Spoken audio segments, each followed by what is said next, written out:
Technology here in the UAE.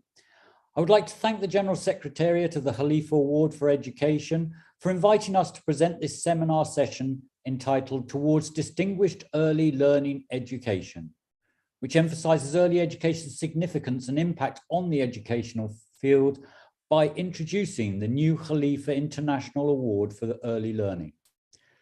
As the moderator in this first session, I will give a brief overview of the award, outlining the 6 main objectives, describing briefly the 2 main categories of best research and best programs, curricula, teaching methodologies and practices, and finally noting the key requirements for every submission and the prize for each winner.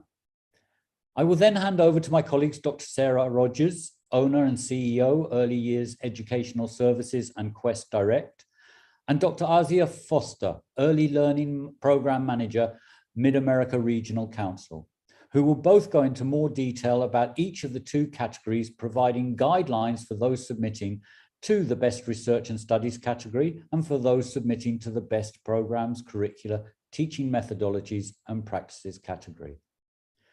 During this first session, I will be placing links to the Khalifa Award for Education website so that you can not only follow my short talk, but also bookmark the pages for further reference. Please feel free to add any questions you may have in the chat as well, and we will try and address them as we present to hopefully make the whole seminar a little more interactive. So, a brief overview. Hoping the link should now be there available to all. Initiated by His Highness Sheikh Mansour bin Zayed Al Nahyan, Deputy Prime Minister, Minister of Presidential Affairs and Chairman of the Board of Trustees of the Khalifa Award for Education, the award intends to promote research and development and enrich the culture of excellence and innovation in early childhood education throughout the region and worldwide. It aims to recognize and appreciate distinguished research and teaching practices, raise awareness and promote publication of outstanding studies to support policy and practice in early childhood education. It is open to local, UAE, regional, Middle East and North Africa, and international candidates, thereby creating a mechanism by which we can discover local and international talents among researchers, practitioners, individuals, and institutions.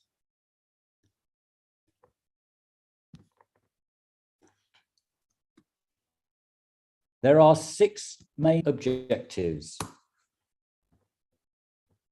And I hope the link went up. Let me make sure that happened.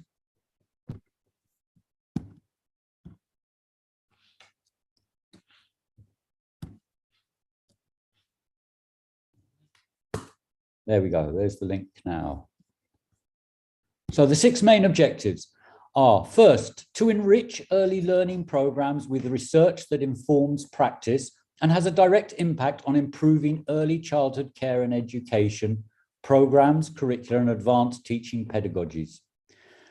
Second, to motivate innovative teachers who develop the best practices in the field of early learning. And just to stress here, this morning I was out in school out in Shamka near Abu Dhabi, and there was some unbelievably innovative practices. And in a discussion with the teachers, they were saying how they miss being able to share their practice more widely.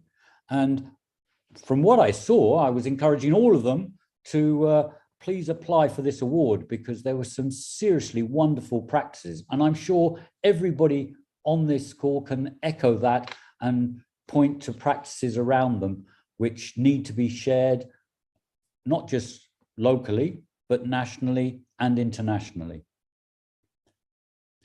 Thirdly, to promote the role of institutions that specialize in the field of preschool and early childhood education. Fourth, to benefit, and by that we mean all of us, benefit from the best research and programs to support education policy and early learning teaching practices in the UAE. Fifth, to recognize successful individual experiences and parental involvement in the field of early learning. And finally, and sixth, to promote the physical, social, intellectual, creative, psychological, and emotional capacity in early childhood years.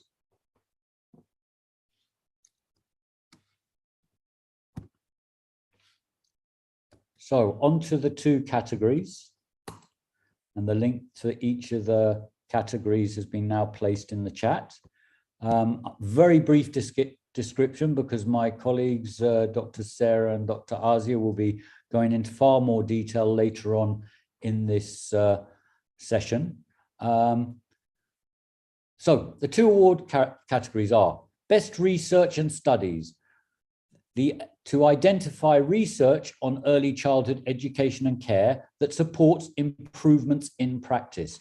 This category includes studies that provide innovative solutions to problems, new insights into learning and teaching, and enrich the evidence base for policy and practice in ways that can lead to meaningful improvements in early learning. So research with impact.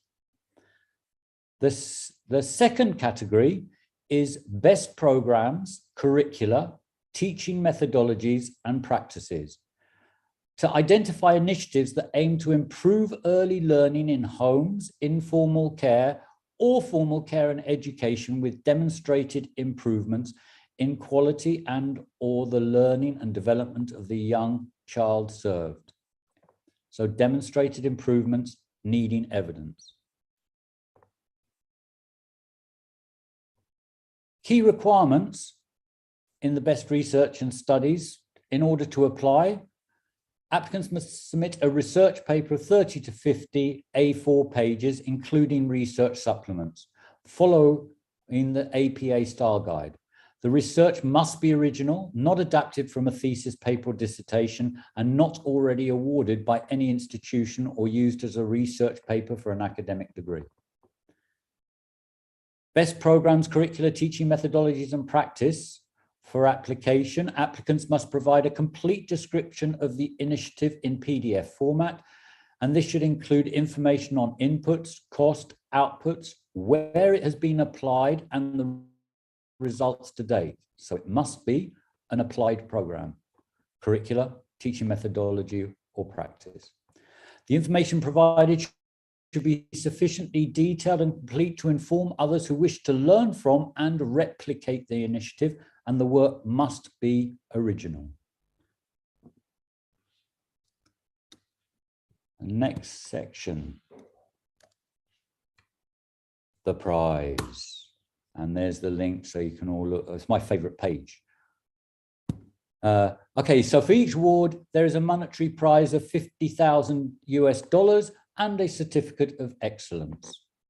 And then just to conclude my brief introduction, how to apply. The link is now there in the chat as well. And when you apply, it takes you to the general instructions to candidates. Please read these carefully. And then when you are ready to apply, and only when you're ready to apply, please, click on the Apply Now button, which is in the top right-hand corner. You will then need to sign up and create your account before submitting the documents as required and clearly listed in the guidelines. Natani, as moderator, I'm just giving a brief introduction first. There's no presentation. So I will now hand over to my colleagues, Dr. Sarah Rogers,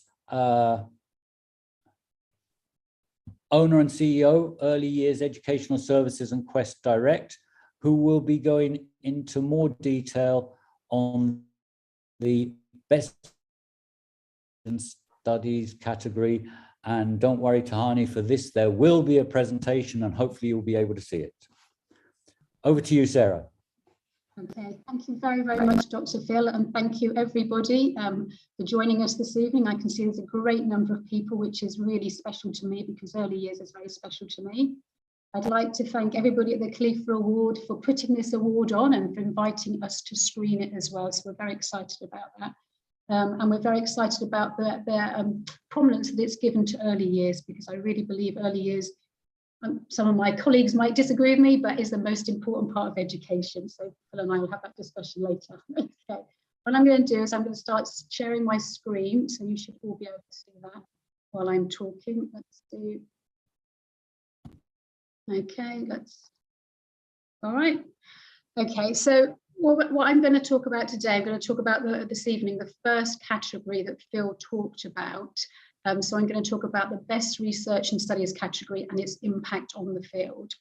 Just before we start that, I'd just like to tell you a little bit more about myself. So as Phil introduced me, I'm the founder, owner, CEO of EYES Early Years Educational Services and Quest Direct. So I've lived in the UAE for 27 years and greatly enjoyed living here. And in 2008, after working here for quite a while in schools and nurseries, I set up a company to train early years teachers, because I think it's really, really important that early years is seen as a profession, as a trained profession. And gradually around the world, we're becoming to understand that early years is very, very important. I'm going to talk about that a bit more in a moment. And if we're going to do it the justice that children need to in the early years, we have to have trained professionals who are knowledgeable and caring and can work with children and their families as well as other partners so that children get the best outcomes.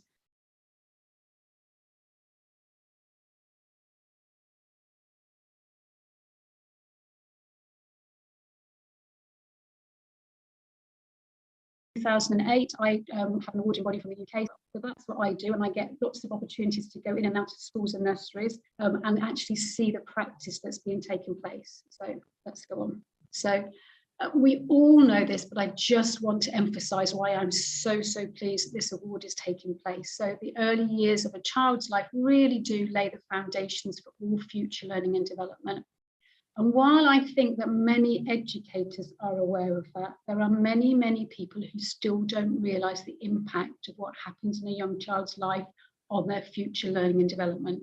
So I'm talking about parents, and I'm talking about some educational professionals, maybe in primary schools or secondary schools, who don't really understand the importance of getting it right early on and the difference it makes to children. So I just want to remind everybody that the emotional and physical environments that a child experiences in their first few years shape all their future interactions with the world. It really is such an important time to make a difference and to get it right as well. And as I've already said, it's really important to me and to the children and families that they are working with knowledgeable and caring adults. They're some of the key requirements for a child to thrive and prosper. We want every child to receive the best education they can get, right from the word go, so they can really make a difference to their outcomes as well. So what we are looking at this evening, or what I'm looking at this evening talking about, is about research and how do we know what best practice is? How do we actually know what makes a difference when we're working with young children? When we work with young children, every child is different, every child's an individual, and every day is an adventure. And that's one of the great things about working with young children. Young children don't read the textbooks that we read, they don't read the blogs, they don't go online. So we have to make sure that we know what they do, what we are doing, and can respond to them as well. So we're talking about early years is from birth to 8 years of age for this award. Okay, so we're looking at research that is focused just on the early years. And I can't tell you how crucial that is, because if you think about doing research on a slightly older age group and then stretching it down to the younger ones, it is not relevant, it's not pertinent to them. This is a very specific time of learning. And in this time, in these early years, there are critical stages of development or windows of opportunity where children will learn best, when they learn at their easiest and the learning will be most spontaneous for them. And it is really crucial that as early years educators, we provide the best practice at the best times to meet their needs as well. So what we're looking for is effective research that has, as Phil said, those practical applications that give us good advice about what works and what doesn't work and how we can improve those best outcomes for every child. When I'm teaching my students, so my students are level 2, level 3, they're just working in nurseries as teaching assistants or teachers, and level 5 as managers, we talk about theories. We talk about theories that underpin our everyday practices. And we know that theories change, and we know that theories change and develop and are contextualized in the environment in which the research happens, and the time and the place of the research too. But I think many teachers, forget that what they are doing every day, that best practice is guided by those theories. And it's really important to keep up to date with those and keep up to date with changing ideas about what works best for children. So often we see a mismatch between research and actually what happens in the classroom, because it doesn't filter down, or we're not able to do it in the classroom. So some research that's not relevant to us because it's with older children, or maybe we can't do it because we have too many children in our classroom, we don't have the cultural background to do it. So what we're very much looking for is that research that has those practical applications. And as Phil said, both in schools locally, nationally and internationally as well, so other people can replicate it and learn from this research. You probably can't see all of those words. I apologize for those. I try to find one with a bit bigger words on, but basically this is looking at those windows of opportunity again and saying and showing you how important it is to catch those and to give the children the right support, the right physical and emotional environment at different times of their lives. So if you look on probably the third one, and it looks either grey or quite dark to you, it says emotional control. And for me, this is one of the most important things. If we don't support children to become self-reliant, obviously age appropriately, if we don't support children to understand and control their emotions when they're younger, it is much, much more difficult to pick those things up when they are 8, when they are 10, when they are 15, or even when they're 25 or older. So I'm sure you have all met adults who have problems controlling their temper, and we can look back and see that as down to the kind of childhood that they had, both in their families and in schools as well. So that's just one of many things that we need to make sure that we're giving children the best input at the right time for those critical stages or those windows of opportunity. This one actually says that language, if you look at language, which is, obviously the right colour of it, vocabulary, it says it's kind of like a dark brown. Actually, vocabulary starts right at the beginning when we need to be talking to children right away, but it's those critical times. And what's really important with these critical times is about children's readiness to do things as well. So we mustn't push children too early, but we must give them the opportunities to experience things so they're ready as well. So if you look at the maths one at the top, which is a lighter blue, actually says maths patterns before going into maths. And for early years, it's really important that they have concrete opportunities to talk and to touch and to feel and to play. So all of these things are very much through play. And although we've talked about there's different colours on here, it's very much about holistic learning as well. So the research really has to be based on what's developmentally appropriate for young children. And it mustn't be saying that, oh, well, this worked well with 16-year-olds, let's try it with 3-year-olds. It won't work like that. So we're looking for research that's really, really fundamentally focused on the needs of our youngest children to really make a difference. Okay, so as we've said, it has to be based on those windows of opportunity, making the best of those, the most of those, and it has to have those practical applications that somebody else can replicate. And somebody else can take and maybe change a little bit, but they take the essence of it and make a difference to improve their practice. Because what we're looking for is something to support better outcomes for all children.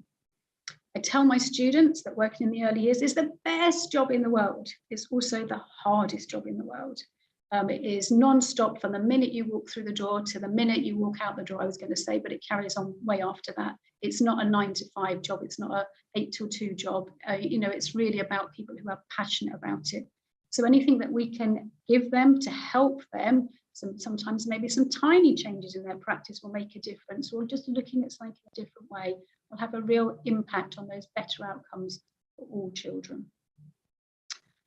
So what I'm going to do just in the next few minutes is just look some examples of some research that is going on around the world from the UK and from the US, and just give you a flavour. Now, this is not to say that we are looking for this specifically. It's just kind of like giving you an idea of how the science, the research is actually impacting on everyday practice. So that's what we're looking for. So we now know that almost all children, whichever country they come from, wherever they are, they receive some kind of formal early childhood education and care well before they start school. It's really important to us, and we'll talk in a moment about that gap that's already apparent from children from disadvantaged backgrounds. It's really important that we start this right at the beginning, that we give children these opportunities and families as well. So it may be some of the research will impact on families and what families do.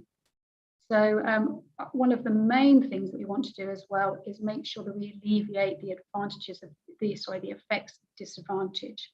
So again, we know that children come from many different backgrounds and many different environments and cultures and contexts.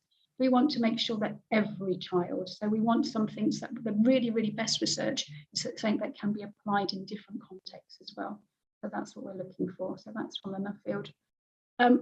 Some research we know is longitudinal studies. So, you know, there's a study called a SEED, Study of Early Education and Development, which is a major longitudinal study of early years education in the UK. So I'm just putting that as an example. We do not expect something that's been this amount of time. We want it to be manageable, want it to be useful, but we are looking at, so this study particularly looks at children from the ages 2, 3, 4, and 5, and 7, and it looks at how the variation in their early childhood education and care affects their cognitive and social emotional development.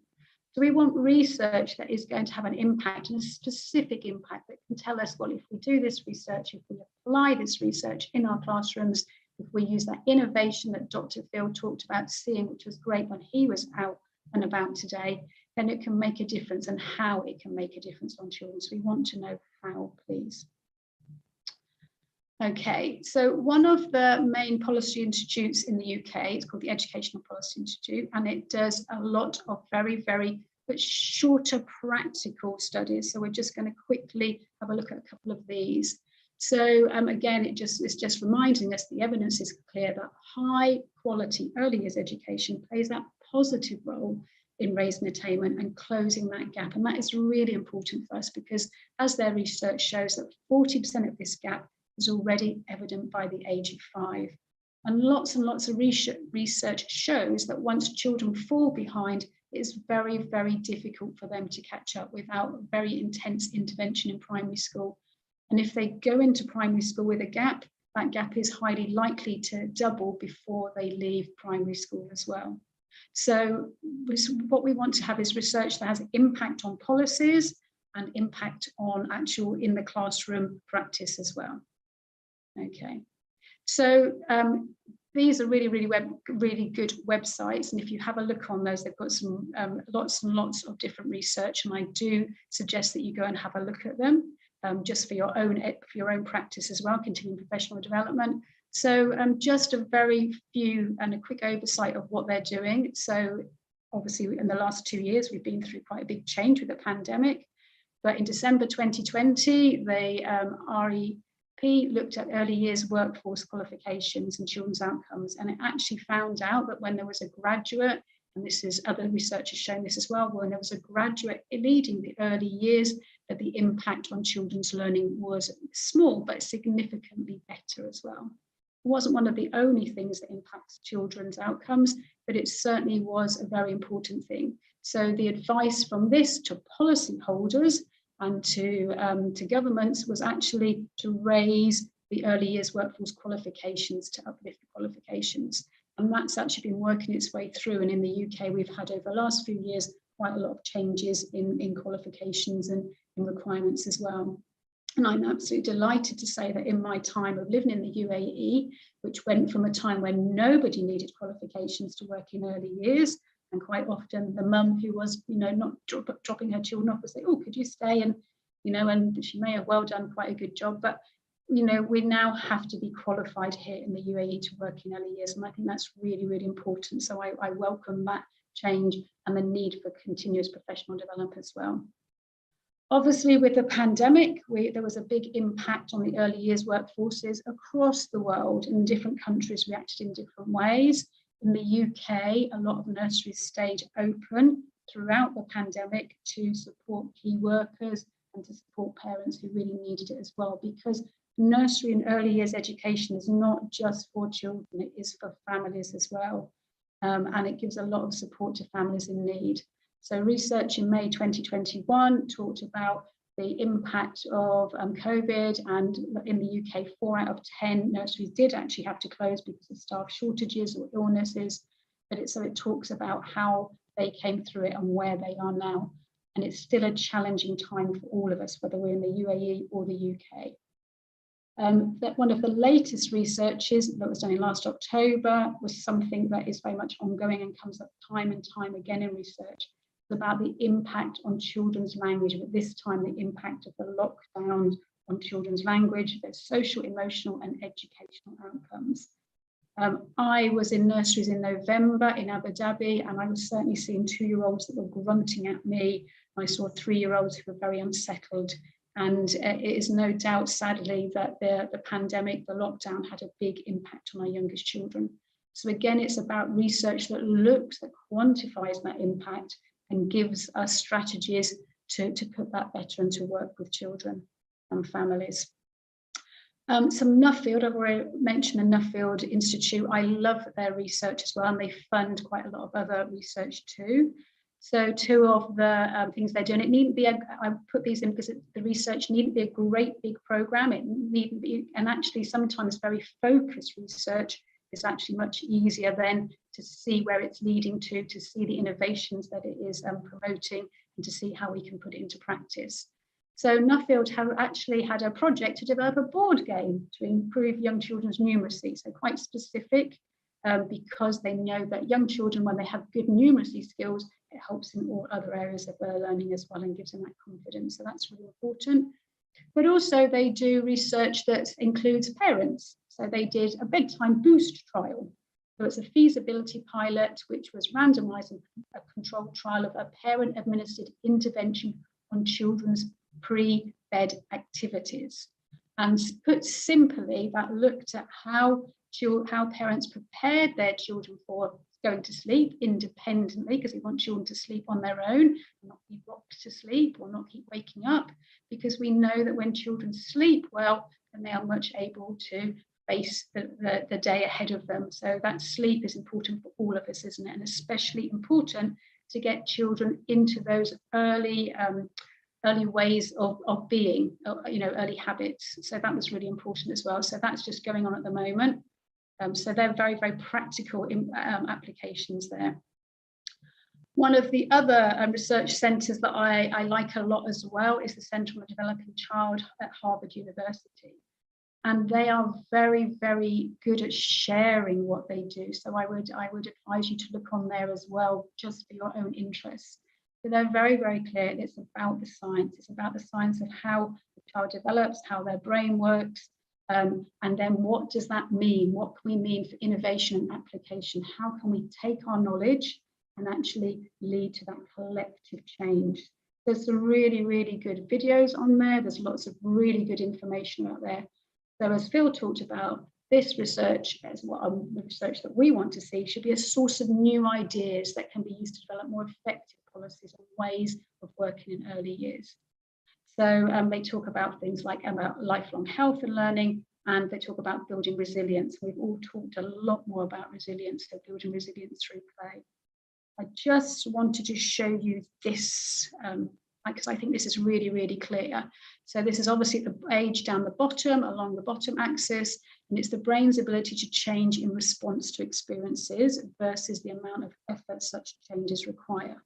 So we can very, if you're a visual learner especially, you can very easily see that a young child has so much ability to change and adapt and to grow as their brain develops.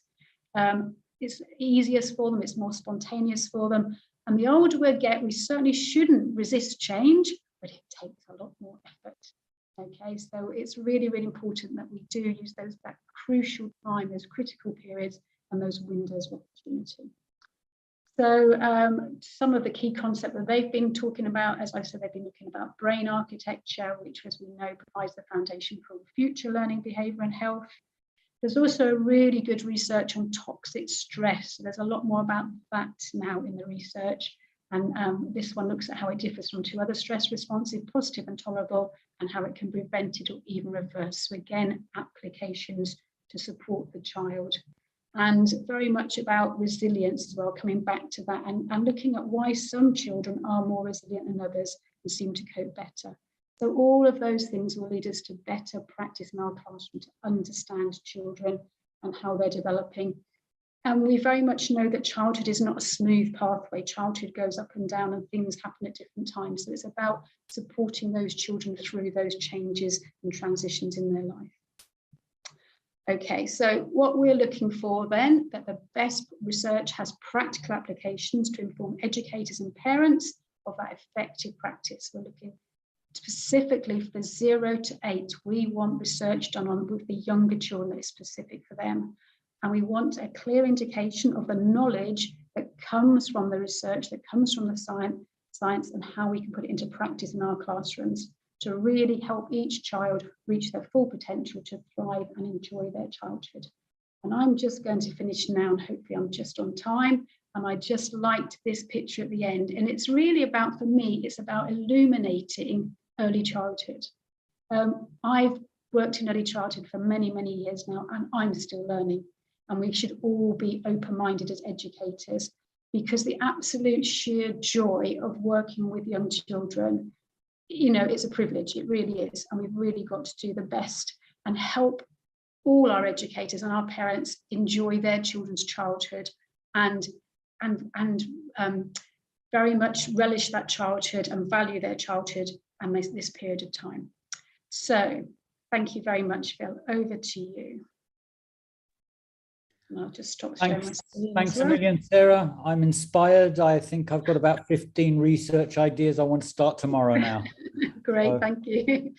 Thanks a million. I'd like to hand over to Dr. Asia Foster, Early Learning Program Manager, Mid-America Regional Council, who will be taking us through the category for best programs, curricula, teaching methodologies and practices. Over to you, Asia. Hello, everyone. Can you see my screen? No, I think you're sharing a whiteboard at the moment. Okay, let's go back here.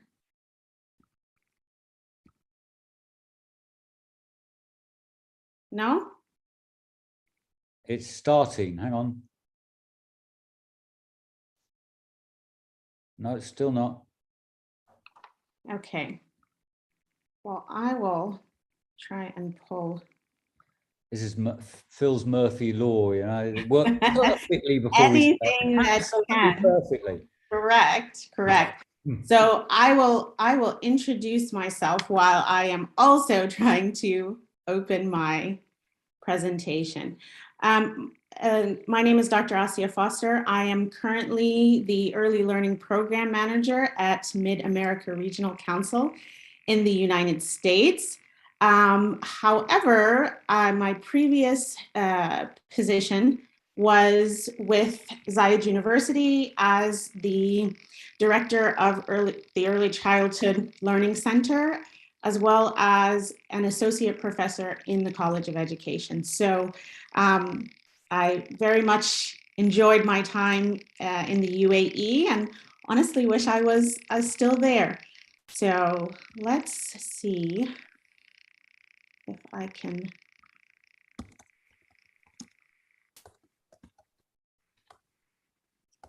share now. Yes? Yes, perfect. Now we've got you. All right. So thank you, Dr. Sarah, for that wonderful overview of not only the research practices, but early childhood in general and how important it is.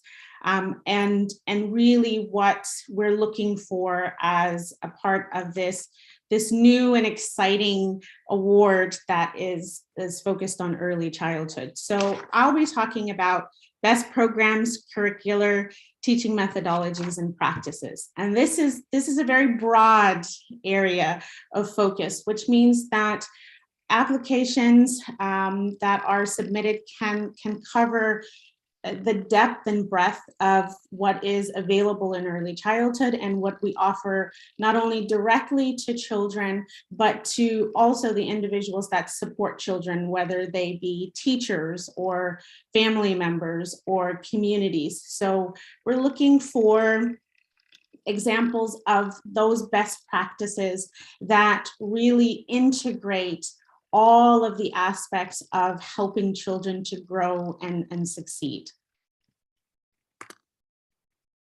So I'm going to talk a little bit about the current outlook of early childhood, which is very heartening at the moment. There is a renewed focus around why early childhood is important and how it helps to set the stage for future learning and development of young children. So it's at the forefront of a lot of conversations that are being had at local, national, and international levels. So that's very, very promising. And as someone who has worked in the field for over 20 years, to see that the narrative is being continually moved back to a conversation around early childhood and how early childhood is really setting the stage for the future and how we can be more impactful, is, like I said, is very heartening. So one of the key components overall is this idea that we view access and engagement in early childhood education, care, and learning as a right for all children. So we are looking to see that that input and applications come from a broad range of international programs that are supporting children who are in a vast amount of differing settings, whether that's a traditional setting or a non-traditional setting, a challenging setting or a less challenging setting. But that key idea that the programs that are available are really supporting children in a way that is fundamental. And as we all know and are learning, that investing in children and investing in programs that support children, it's always the right thing to do, and it's always the right time to do that. And for the UAE specifically, the fact that they are taking specific measures to further this narrative of both the importance of early childhood as well as what those best practices need to be to support it, is something that we hope reverberates in other communities. So it's important that we continually highlight the successes that we are seeing in the field, and that with the addition of this Khalifa Award for Early Learning, which is a first of its kind, we're able to showcase a lot more of those quality initiatives that are happening. So if we talk about the state of early learning, and keep in mind this graph was pre-COVID, so there's definitely some changes and challenges around what's happening in early learning across the world.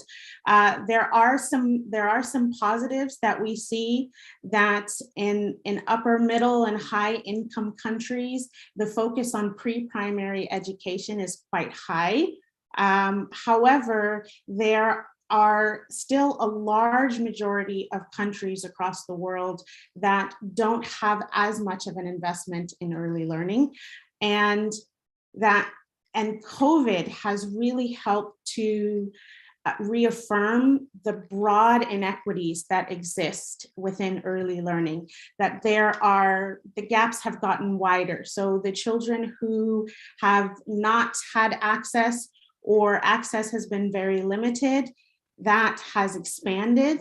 And even for children who have had key access to early learning and care programs, we've seen a lessening in that over time. So children globally really deserve quality early learning and care opportunities. And the impact of non-intervention, similar to what Dr. Sarah mentioned, is that it reverberates across a lifetime. If we don't focus fully on helping children in the early years to grow and prosper, it will impact their education throughout time. It will also impact their lives moving forward as adults. So we want to make sure that as much as possible, we're providing these experiences that are going to set the stage for those good foundational components that children need.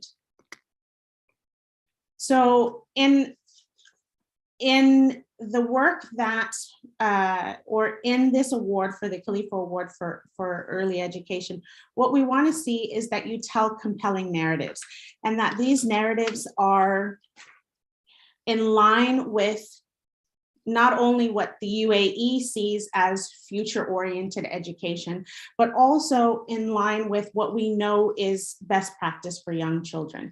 So when we're thinking about best practice modalities, we're thinking about how are they inclusive and equitable, as well as meeting those basic standards. So Dr. Sarah gave you that very nice graph of all of the developmental components and key areas that we should be focusing on for young children. So we're looking for applications that show a good understanding of what developmentally appropriate practices are and how you take those developmentally appropriate practices and integrate them into the services and the programs that you're providing for children. So we want to see that there's a key focus on social and emotional integration for children, helping them, allowing children that we care for to show that there are connections and meaning making and purpose in the experiences that they have. We also want to integrate the knowledge that they come to us with, those learning experiences they have, or those lack of learning experiences that you're trying to improve upon. And we also are looking to see that there's incorporation of the lived experiences of children and families. How are the programs that serve children really showing that you understand the cultural and ethnic and demographic ramifications of where they're coming from? It also should be evidence-based. So Dr. Sarah has given you a very, very extensive look into how research impacts what we do in the field of early childhood. And that research helps to provide these evidence-based components that show how children grow and thrive and how we can address their needs in a holistic manner. And so when we look at key investments in early childhood, we're looking at systems that overlap, and we're looking at systems that show the spectrum of what children need for early learning.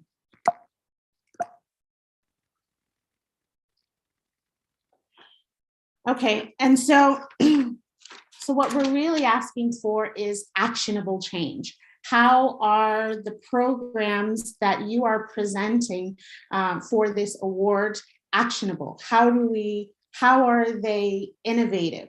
So innovation is really looking at new ways to address age-old problems and helping young children to get that best start to life. What are those components that are necessary, and how do we look at them in an effective manner and really think about finding new ways and new practices that are really going to be beneficial for young children and their families.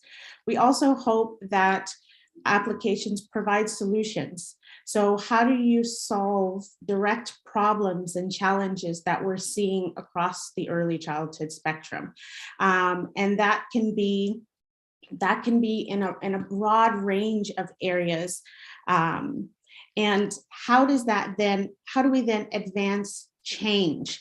And as we advance change, how do we look at that change through a lens of equity? So again, if we're wanting to ensure that all children have access and all children are provided with those key foundational skills and opportunities that we need, how are we making sure that the programs that we present truly address that, and that the most marginalized and vulnerable populations of children that exist are being served just as fully and just as well as other children who have access to more extensive resources. And then we're looking at how is this work impactful in the long term?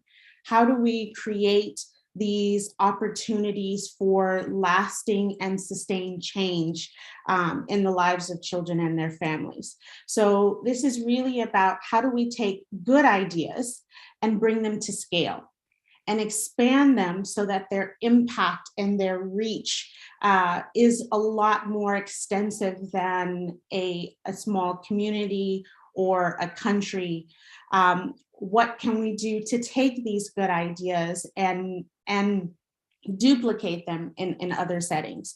So that's part of the hope as well, that if you have a good idea in a setting that you're working in that has applicability to a broader audience, that's a phenomenal addition to the work of good practice and quality experiences that we want to see across the spectrum of early childhood. Actionable change also allows us to take allows for practical application of that early childhood research that Dr. Sarah is talking about. So we're able to take those elements that are being researched in a higher education or in a clinical capacity and implement them into community-based or localized programs for the benefit of young children and their families.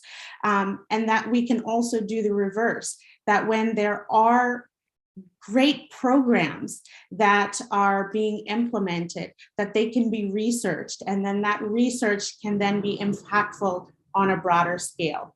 So in looking at all of, again, this is a very broad area. So your focus of what you present on can be something that is going to have a positive impact on teachers and the way that they teach in classrooms, or how programs are run, or how families engage with one another and with their children. It can also be, you can also be presenting references or examples of programs that are going to have an impact on national policies and shifts in perspective around early learning.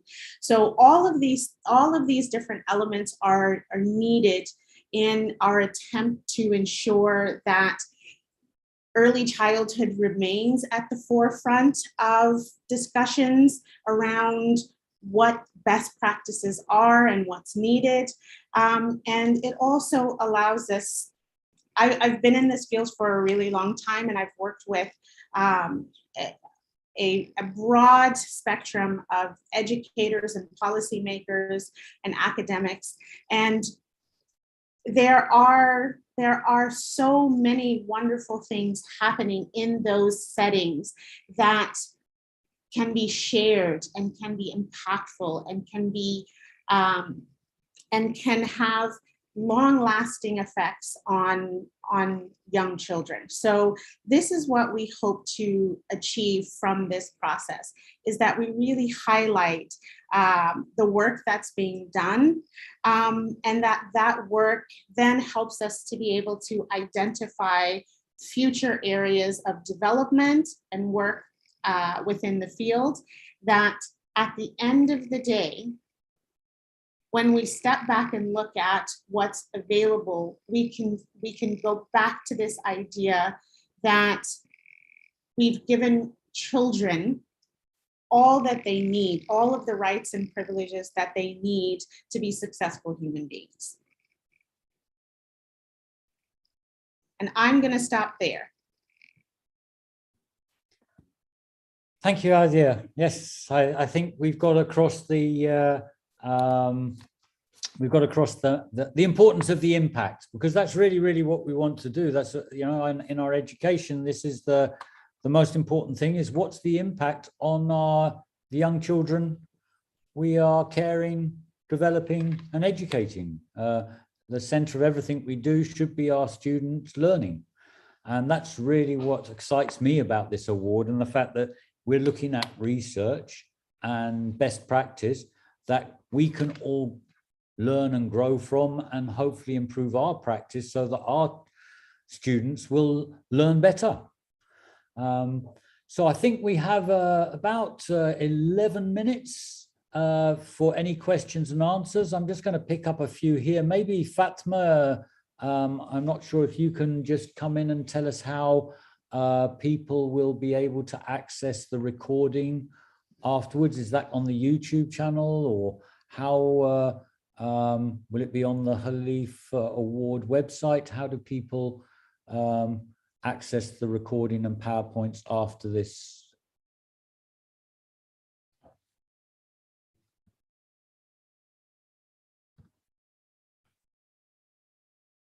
Not sure. So Alvina, that you don't apply for attendance. In order to, the fact that you're here means that you have been registered, and my understanding is that everybody's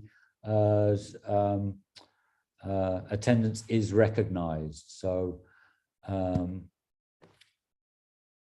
that's the others. About the PowerPoints and recording, I would say watch this space. I do believe that email, social media goes out to everybody, and you will then get information about where to go to get access to the recording and the seminar. The other question we've got is going directly to you, Azia, is asking you, do you think Montessori Waldorf education can be used to teach letters and numbers to improve traditional learning methods?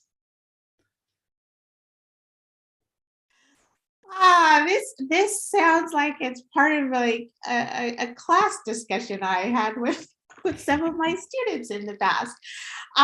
You know, what I would say is, I'm going to say that I won't answer this question specifically, but I'll answer it more in a broad sense, that that when we think about curriculum, there are multiple early childhood curriculums out there, and they follow different variances. However, the baseline for all good curriculums is that they follow those best practices in early childhood.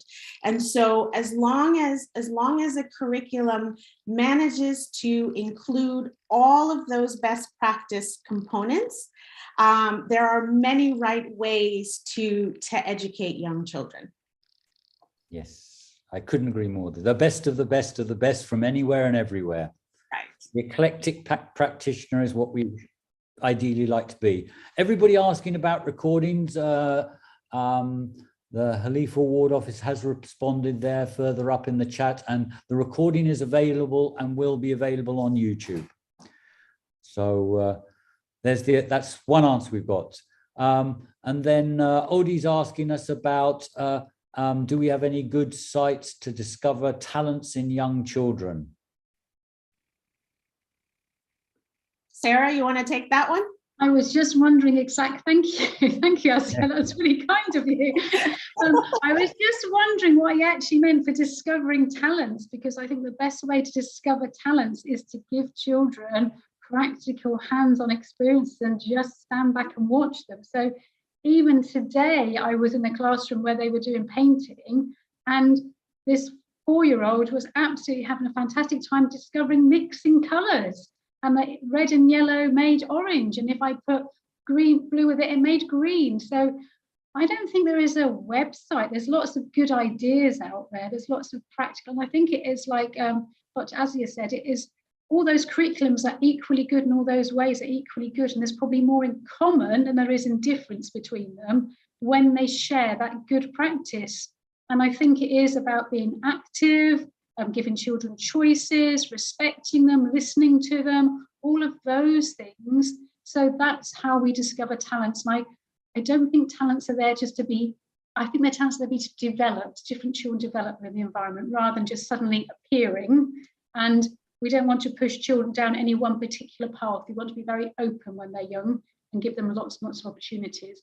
And good communication, good language, good physical skills, good personal, social, emotional skills will allow children to develop their talents in whichever direction they may go. So that sounds like a woolly answer. So as you, if you know a particular site, go for it. No, I think that that's a perfect answer, because to me, what I always believe is before we start looking for resources, it's really about stopping and reflecting on what are those goals. If you're a classroom teacher and you're saying, what am I trying to achieve in this classroom setting? And in order to know that, you have to know your children. So you have to spend time engaging and observing and interacting with them. And then, outside of those developmentally appropriate curricular components, yes, there are additional resources that you will be able to find, but it's really about knowing the children that you're working with and understanding what their needs are first, because we want to make sure that learning is personalized, and that experiences for children are really tailored for them. I agree with you totally. It's about the process, it's about the journey, and we don't always know where we're going to end. We shouldn't have all the answers. We should be open. We should be saying, let's give children some sort of experiences. Let's make do with these materials, with this experience. Let's help them to try themselves and problem solve and see what their talents are. So very much that process. And I definitely don't think we always need, we have got to achieve this today. It's very different to that. We could be here for a long time as you're talking about this, couldn't we? And I would love to, I think it's important for everybody to remember that development happens on a spectrum, and that each child is at a different place in that spectrum. And again, that reflective practice helps you to make sure that you're meeting the needs of individual children where they're at. Over planning and demanding outcomes all the time does not work. It is about taking your time, relaxing, slowing down, enjoying childhood, enjoying being with the children, and seeing where it takes you as well. We haven't got to learn everything today or even tomorrow. So that's really important for me. Enjoy childhood. It's a great time. And this is where, we've got lots of questions there, like saying, where are all these best practices in one place, and how can I make this fun, and what can we do here and what can we do there? And I think the key is you listen to the children. You actually go in there open to learning from the children and what the children want to do and how they want to develop that day. And they are your own teaching source of inspiration. So focusing on the learning and the development of the child as opposed to teaching, and this is my plan. Sometimes I think we forget that as we are placed with curriculums in front of us and this goal and that goal, and sometimes we have to step back and say, but the children actually know best in many times, and how can we make sure we adapt to them and their learning speed and their talents? How can we ensure that every single individual child has a talent? Most of them have multiple talents. So how can we be open to seeing those talents, which may not be in a subject-specific box? They could be talents which we haven't even dreamt of. Yeah, and that's the key, I think. Listening to the children and learning from the children, and that keeps us fresh. And I think one other thing I'd like to add is the idea that learning doesn't only happen within the four walls of a classroom. And it's very, very important that all of the key stakeholders in a child's life, whether they be family members, extended family members, the community that they reside in, that we're working significantly to build those relationships as well, and to further the narrative of what good early childhood practice looks like, so that children are getting these experiences not only in the classroom, but they're getting them when they're at home, they're getting them when they're out in the community. And so there's these inputs that are continually happening that are helping to support children's learning and development. And I know we're just about to finish, but can I just say there's not only one right way, there's lots of right ways. Okay? Absolutely. As many right ways as there are types of children and learners in front of us. And on that happy note, everybody, hopefully we have inspired, informed, Somebody asked, when does the award close? The current closing for applications is the 31st of March, but keep your eyes on the social media and all the announcements that come out from the Halif Award for Education. And with deepest thanks to them for putting early years back at the forefront of all education. We are very proud to have been a part of this seminar. Thank you all. Thank you.